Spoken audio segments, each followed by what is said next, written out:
Hi friends, welcome to Annam's recipes. இன்றைக்கி இந்த வீடியோவில் சோளத்தில் ஸ்வீட் பணியாரம் எப்படி செய்யலான்னு பார்ப்போம்.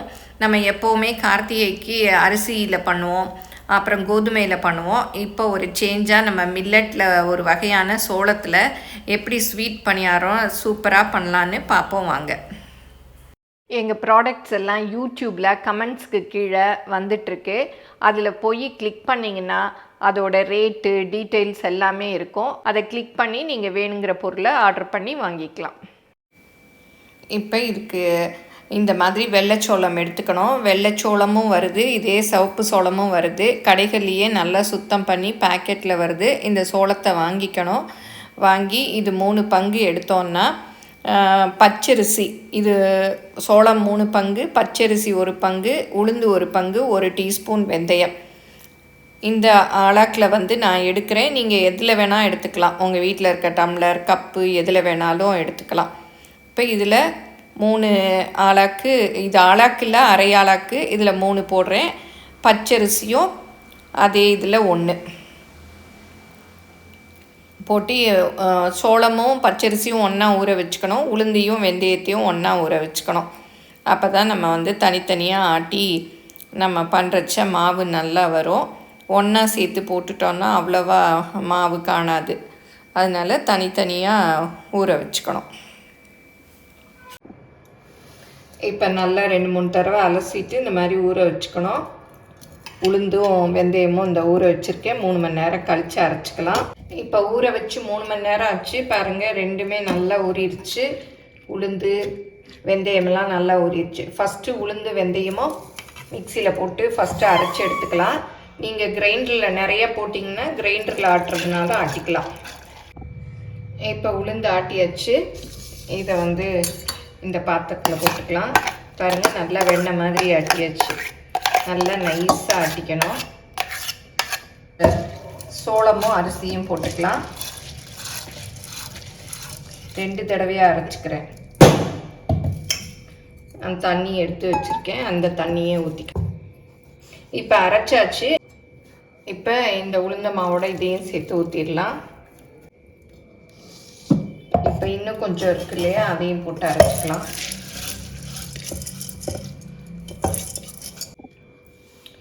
இப்போ 2வது பேட்சும் அரைச்சாச்சு. அதையும் ஊற்றிடலாம்.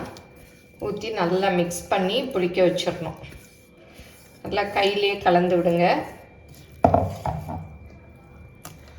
தண்ணியெல்லாம் கரெக்டாக தான் இருக்குது. ஏன்னா உளுந்த மாவு அடியில் இருக்கு இல்லையா, அதனால திக்காக இருக்கும். அதனால சேர்த்து நல்லா நம்ம இட்லிக்கு மிக்ஸ் பண்ணி வைக்கிற மாதிரியே மிக்ஸ் பண்ணிடணும்.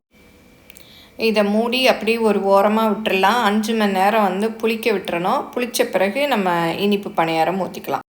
இப்போ 8 மணி நேரம் ஆச்சு. பாருங்கள், நல்லா பொங்கி வந்துருச்சு. காலையில் பாதி தானே ஊற்றிருந்தோம். பாருங்கள், நல்லா பொங்கி அப்படி வெண்ணெய் மாதிரி வந்திருக்கு. ஆட்டின மாவில் பாதி அளவு தான் எடுத்து நான் ஸ்வீட் பணியாரம் பண்ண போகிறேன். ஏன்னா மொத்தமும் நான் பண்ணல, நிறையா மாவு இருக்கிறதுனால. மீதியில் நம்ம கார பணியாரம் கூட பண்ணிக்கலாம். உப்பு போட்டு வெங்காயம் பச்சை மிளகாய் போட்டு. நான் இப்போ இந்த அளவில் இனிப்பு பணியாரம் செய்ய போகிறேன். சக்கரை தான் போட போகிறேன். நமக்கு எவ்வளோ இனிப்பு வேணுமோ அந்த அளவு போட்டுக்கலாம்.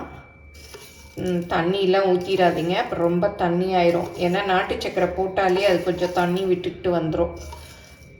போட்டு இதில் கொஞ்சம் ஏலக்காய் பொடி, ஸ்வீட்டுங்கிறதுனால ஏலக்காய் பொடி போட்டால் கொஞ்சம் நல்லாயிருக்கும். அப்புறம் தேங்காய் துருவல். இது ஃப்ரீசரில் இருந்த தேங்காய் தான். பாருங்கள், எவ்வளோ ஃப்ரெஷ்ஷாக இருக்குது. துருவி 10 நாள் ஆச்சு. அப்படி போட்டுடலாம். தேங்காய் நிறைய போட்டால் நல்லாயிருக்கும், சாஃப்டாகவும் இருக்கும். இதை நல்லா அப்படியே மிக்ஸ் பண்ணிக்கலாம். இப்போ நல்லா மிக்ஸ் பண்ணியாச்சு.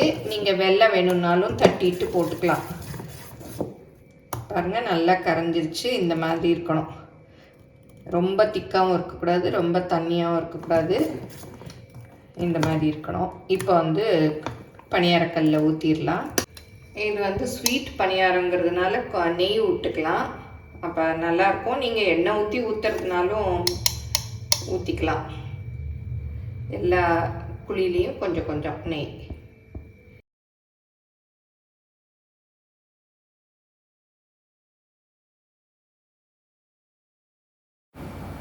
நீங்களும் சுவையாக சமைக்கணுமா எங்கள் மசாலா பொடிகளை யூஸ் பண்ணி பாருங்கள். அதெல்லாம் வாங்கணுன்னா ஸ்க்ரீனில் வர்ற வெப்சைட்டுக்கும் வாட்ஸ்அப் நம்பருக்கும் போய் ஆர்டர் பண்ணிங்கன்னா நீங்கள் வேணுங்கிறத வாங்கிக்கலாம். நல்லா மாவை மிக்ஸ் பண்ணி விட்டுக்கோங்க. மிக்ஸ் பண்ணி விட்டுட்டு அப்படியே ஊற்றலாம்.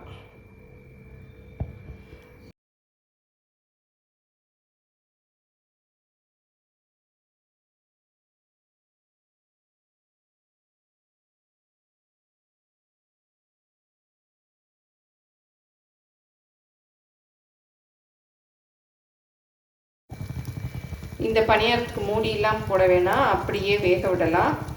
அடுப்பை வந்து மீடியமில் வச்சுக்கோங்க. ஏன்னா வெல்லம் போட்டிருக்கிறதுனால ரொம்ப செவந்துரும். முக்கால் குழிக்கு ஊற்றிக்கங்க. ஏன்னா பொங்கி வந்தால் மேலே வரும். இப்போ திருப்பி பார்க்கலாம். நல்லா திருப்ப வருது. அப்படியே ஓரத்துலேருந்து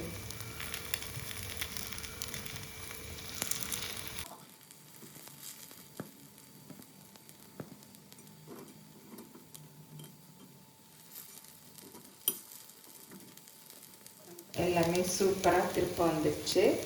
கொஞ்சம் மாவோடு திருப்பினீங்கன்னா தான் நல்லா குண்டு குண்டாக வரும். இந்த பக்கமும் நெய் ஊற்றுறதுன்னா ஊற்றிக்கலாம், இல்லாட்டா சும்மா கூட வேக விட்டுக்கலாம். எப்போவுமே குழிப்பணியாரத்தில் சென்டர் சீக்கிரம் வெந்துடும். ஏன்னா அந்த ஹீட் அங்கே நிறையா இருக்கு இல்லையா. பாருங்கள் வெந்துருச்சு. இதை எடுத்துடலாம்.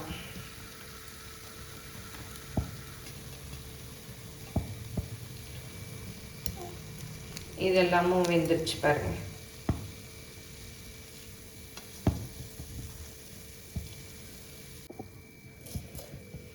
இப்போ எல்லாமே நல்லா வெந்துருச்சு.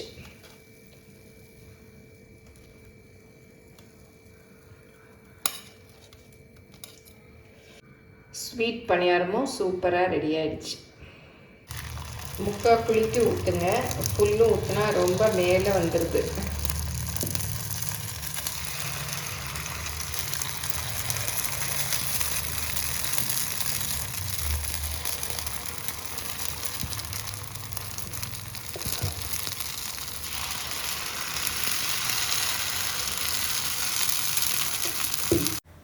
சோள பணியாரம் பஞ்சு பஞ்சாக வெளியில் மொறு மொறுன்னு உள்ளே சாஃப்டாக ரெடி ஆகிடுச்சு. ஒன்று கூட பிச்சு காமிக்கிறேன் பாருங்கள். எவ்வளோ பஞ்சு பஞ்சாக உள்ளே அப்படியே அந்த கூடு கூடாக இருக்குது. தேங்காய் வெல்லமெல்லாம் போட்டு ஏலக்காயெல்லாம் போடவும் ரொம்ப டேஸ்ட்டாக இருக்குது. இந்த கார்த்திகை தீபத்துக்கு எல்லோரும் ஒரு சேஞ்சுக்கு இந்த சோள பணியாரத்தை ட்ரை பண்ணி பாருங்கள். இதை கார்த்திகை தீபத்துக்கு பண்ணணும்னு இல்லை, சும்மா நாளையும் பண்ணலாம். சின்ன பிள்ளைங்களுக்கு கொடுக்கலாம். ரொம்ப ஹெல்த்தியானதும் கூட. எல்லோரும் செஞ்சு பார்த்துட்டு எப்படி வந்ததுன்னு உங்கள் கமெண்ட்ஸை சொல்லுங்கள். பிடிச்சிருந்தா லைக் பண்ணுங்கள். எங்கள் சேனலை மறக்காமல் சப்ஸ்கிரைப் பண்ணுங்கள். உங்கள் ஃப்ரெண்ட்ஸுக்கும் ஷேர் பண்ணுங்கள். ஃபேஸ்புக் இன்ஸ்டாகிராமில் அன்னம்ஸ் ரெசிபீஸை ஃபாலோ பண்ணுங்கள். தேங்க்யூ.